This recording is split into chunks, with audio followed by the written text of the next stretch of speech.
and welcome back to Quick Impressions. White Lavender is a short, third-person Souls-like developed by Sock Pop Collective alongside Tom Vander Boogert that sticks pretty close to the familiar Souls formula, but presents it in a much lighter and slightly offbeat way.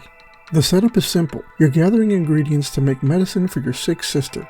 The story doesn't go much further than that, and it doesn't really need to. It mostly stays out of the way. If you've played other Souls-likes, a lot of this will feel recognizable. You're moving through a connected world, fighting enemies, finding your way to bosses, and slowly building up your character. I found myself settling into that loop pretty quickly. You can level up, swap gear, and try out different weapons, which helps keep combat from feeling too one-note. I ended up sticking with one setup for a while, but there's enough variety there if you want to experiment. The world is split into different areas, each with their own layouts and enemy types, and it's pretty easy to just wander off and see where things lead. It never gets overly complicated, which fits the shorter runtime. Checkpoints come in the form of teapots, and they work pretty much how you'd expect. Rest, reset, and try again. There were a few moments where I got stuck on a boss longer than I expected, but because the game is so compact, it never really dragged.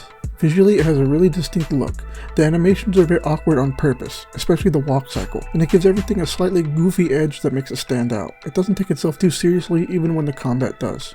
The music caught me a bit off guard at first. It leans into hip-hop and trap influences, which isn't what you'd expect from a fantasy setting, but after a while it kinda clicks and gives the game its own identity. Enemy design is also pretty memorable. You're dealing with things like beetles, snails, mosquitoes, and other insect-like creatures, and it gives each area a different feel as you move through them. It's a short game, around 3 hours, and it doesn't try to stretch beyond that.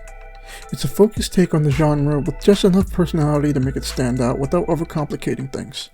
If you're into Souls-likes but want something smaller and a bit different, this is an easy one to spend an evening with.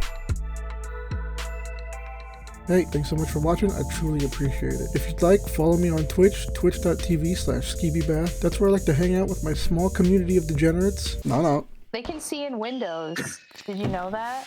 Can they see this pussy though?